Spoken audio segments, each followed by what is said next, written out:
You mentioned before a small kid is fighting his way to be a man, and he has a lot of problem with his father. That his father is not spending time with him, but he just provide money. Is that enough to raise a child in nowadays this society? No, it's never enough, and this is actually not. And there's many kids like this actually. And if I'm gonna be honest and raw, actually, I'm in this situation because I have a daughter in the United States, and we don't see each other every day. I'm not there to guide her and give her daily instruction and daily interaction. The only thing I do is provide money. So, of course, when you're talking about boys become men, and the way life is structured, men, generally speaking, tend to be the leaders of society in one shape or another. And when a young boy is crying out for his father's attention, and in fact some boys do that, they do mistakes on purpose. It's a way of crying out to show the father, hey, look, I need you to pay attention to me, I need your assistance, your guidance. And money is not going to do it. People, unfortunately, well-off people tend to think that you can buy everything because the money is there for them to do. So my son, even though he's not mentally stable and mentally responsible or mature, he's not mature enough to be responsible for a car. Just to make life easier, I'll give him a car. I don't want him asking me for money all the time. I'm gonna create a bank account and give him a card, and he can just do whatever he wants. The thing about that is fathers have life experience, they have knowledge, and they, for the most part, have some level of wisdom. And so these are the keys that young boys need to understand how to navigate in life.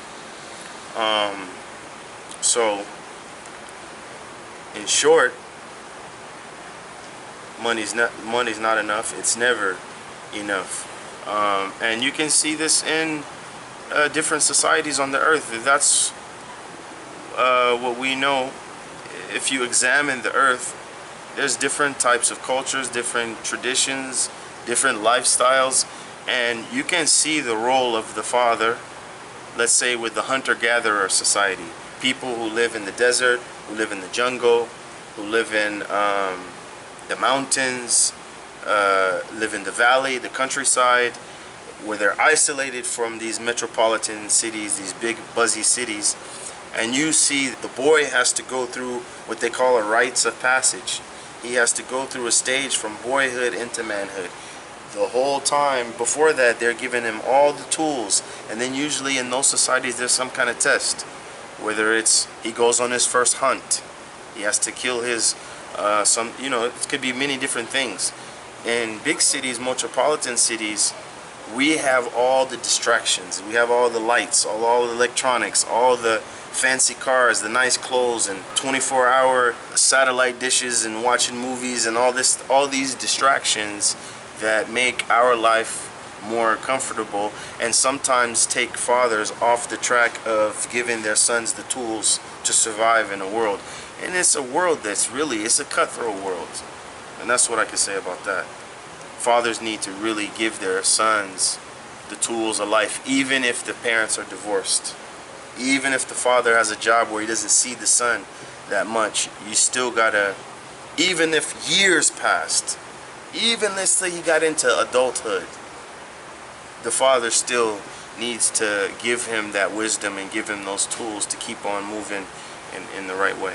What's your message to the youth that facing this problem? Keep knocking on your father's door and don't give up, and be honest about what you're going through in life. I think there's a father-son relationship, but I think what's really good, or what's really important, you should be friends with your son, and you should be friends with your father. Why? Because when you're friends, it allows the relationship to go in directions that it otherwise wouldn't go in. And maybe I can, if we just have this father-son relationship, maybe I'm shy to talk to my father when I like a girl, for example, or you know, sexual discovery. I'm a 14, 15-year-old. I'm discovering myself now. I'm understanding how my body works, and this is weird. If I don't have an open relationship with my father, how can I talk about those things? Right. What if I'm getting peer pressure in school to do drugs, to do all kind of against the grain type of things? You need the relationship that allows you to talk to your father. So I would say my message to the youth is don't stop, don't give up, and keep on knocking on your father's door. And I believe that if you articulate yourself in the right way, and speak from the heart, that he'll hear it and he'll understand. And at least if he hears and understands, that's the first step. Getting him to actually take action is another step, but you got to make the first step. Does money buy happiness? No, money doesn't buy happiness, but money buys things that make you feel comfortable. If you're stressed out and you have money, you can hop on a plane and take a trip somewhere. If you can buy a video game, you can do drugs, alcohol, you can pass time easier and more comfortable, theoretically, but it doesn't buy you happiness. And all we have to do is just look at all of the rich people, wealthy people, successful people who had just a bump in the road and maybe they committed suicide. Look at how many famous, rich, and wealthy people are depressed. The same conference I told you about that I met and listened to Tony Robbins, in that same conference there was a millionaire who told us that I didn't have any health problems, I was in shape, until I became a millionaire. Once I became a millionaire, I got overweight, and I've had 3 heart attacks. So money cannot buy you happiness. And I'll tell you another story. There was a man, I think he was out of Florida, and he was a billionaire. And he took, I think it was 5 million and invested it, or 5 billion. That was a huge amount of money for the guy, if I got some of the details wrong. Anyway, he lost 3 million or 3 billion, okay? He committed suicide. He didn't see that he still got money left. He committed suicide. So money can buy you happiness. If people pay attention to entertainers, look at how many of them cry out. They're not happy. They're not satisfied. The money does not satisfy them. We're gonna get more into conspiracy. And let's talk about reducing population. What do you know about that? In general, factors. I want to clarify conspiracy. First of all, we don't want to use the word conspiracy theory as it is commonly used. When you hear the word conspiracy theory, and people instantly start to think that you're talking about weird things. So we're not talking about conspiracy theories in this sense. We're talking about, we can say, I'll coin the term strange phenomena. Strange phenomena, okay? People can do their own research. Do your own research, and don't, research isn't finding YouTube videos, okay? If you want to study the concept of depopulation, you could look into global warming phenomena.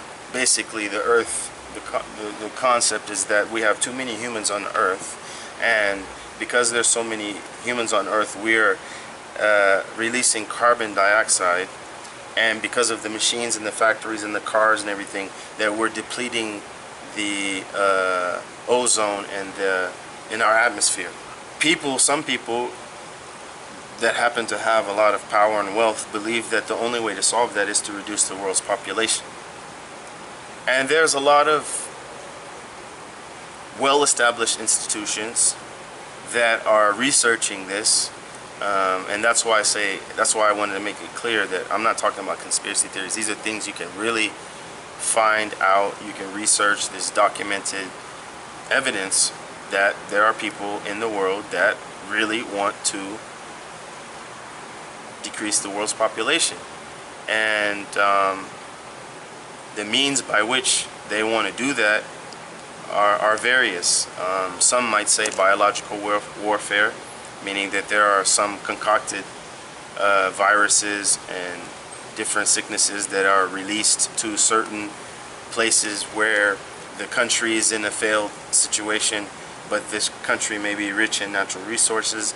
So it's a way that you can reduce the population, and then through geopolitics you can consume or take over their natural resources.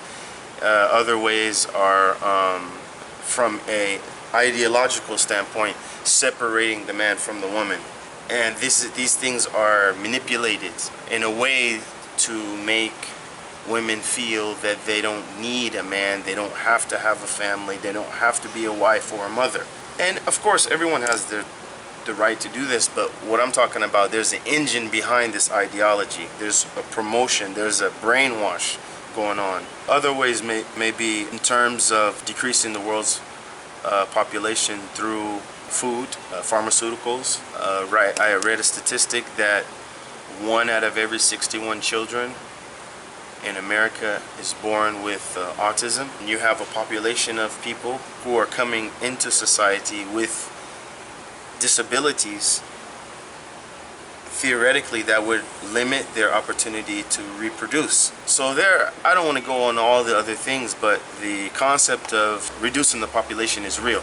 Oh, I have a story from my life. When I was teaching in the past, I used to teach a group of doctors, and these doctors happen to be researchers. In this particular part of the world, their women were the most fertile women in the world. They also had the longest birth table. Now, birth table is when they start, the average of when they start to have babies and when they stop. They have the longest birth tables and the highest birth rate from this society. He said that there was an institution that recognized that. So what did they do? This institution pumped in that particular place all types of different contraceptives, things that prevent pregnancy, even some things that damage the people. They were old and outdated. Those are the same things like in America and other places, they're illegal to use. They're outdated. They were using them in this society. Birth control pills that were weakening the uterus so that a woman could get pregnant, but the uterus was so weak that she would self-abort.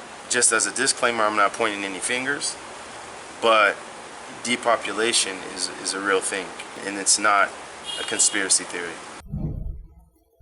Let's talk about legal prostitution. And I'm gonna be specific. I married this guy as a contract.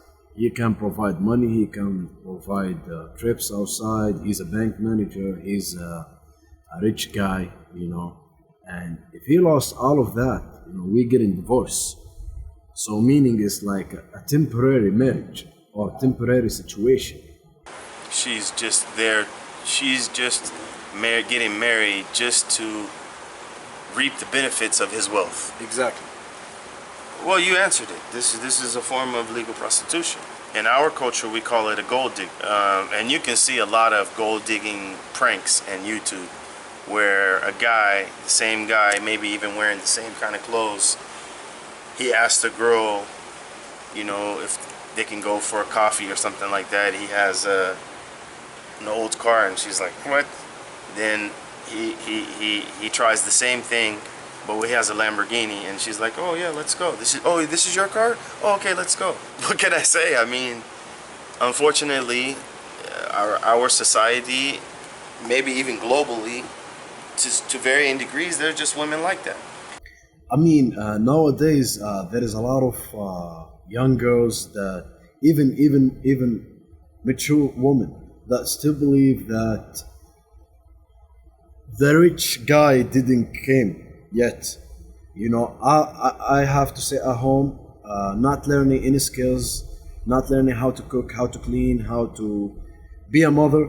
You know, and this guy, he gonna provide the money. We will get a maid, we will get a comfortable life, and that's it. You know, and like I said, when this guy faced life adversity and he lost what he had, we cannot live together anymore. So I'm not there because of marriage and love and relationship and companionship. I'm there for what he can provide. So it's basically a contract, you know? It's a business. Unfortunately, yeah. This, what you're saying, is more, I may not be the best to talk about it because this is more reflective of your society. And I would say to the people here, this is actually a ni'mah. It's a blessing that women have this opportunity. Because in my society, our families are fragmented. You turn 18, get out the house, you're on your own. You see what I mean? The women here have the opportunity to sit at home and wait for the bank manager. You do that in America, first of all, somebody might kick you out. You might not have the chance to wait at home. And the way our society is structured, if you just sit at home, how do you get to the bank manager? Our society is structured a lot different, you know? So this is a blessing that the women have, and they should recognize this. Why? And why is it like that? Because you guys are still, the family is still together. The family is still together.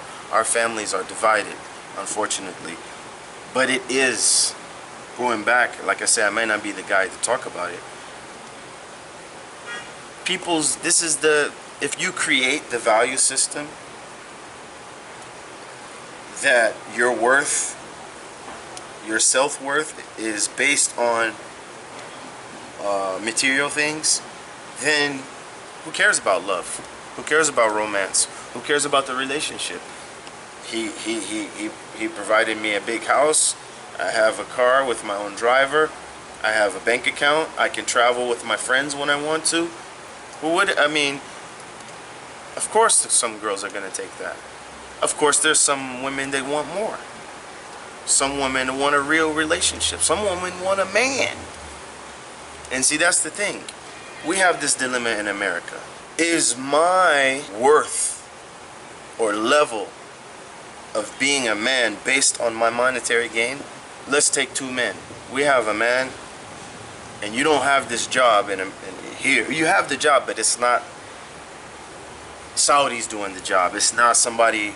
It's not a part of the It's not part of the fabric of the society in terms of the job, a job that you can get in the society. But I have to use this example. Let's say, I'll give an example that does work with it. Let's say a teacher.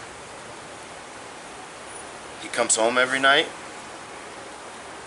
He doesn't neglect he likes being at home. He doesn't neglect his wife. But he can't afford a Mercedes. He can't afford the S500.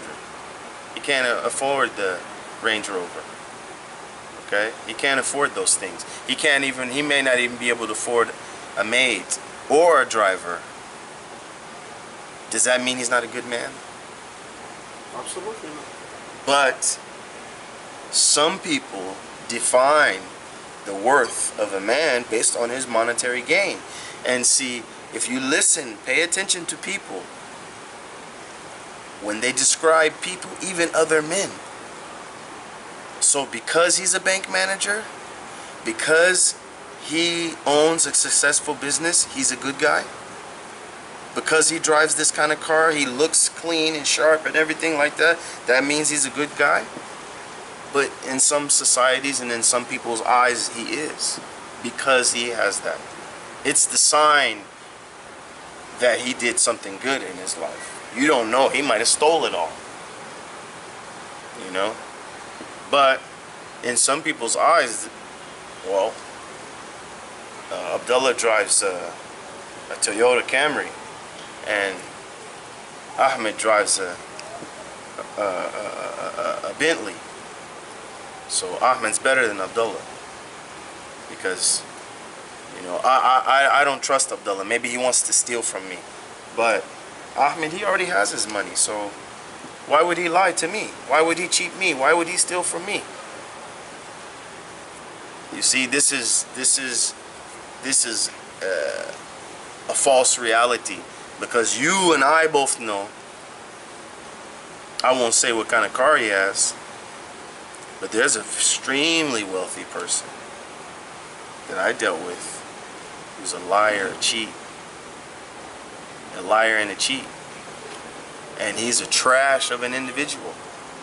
But to some people, because he drives that car, he lives in that house, he's able to go here and go there, he's awesome. He's the cream of the crop.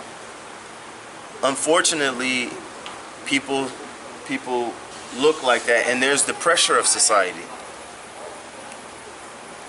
One girl gets a dowry, teacher and bank manager. The bank manager, he's willing to pay $25,000 for his dowry, mahar. Okay? The bank manager, he's going to pay $150. The bank manager's better, he can pay $150.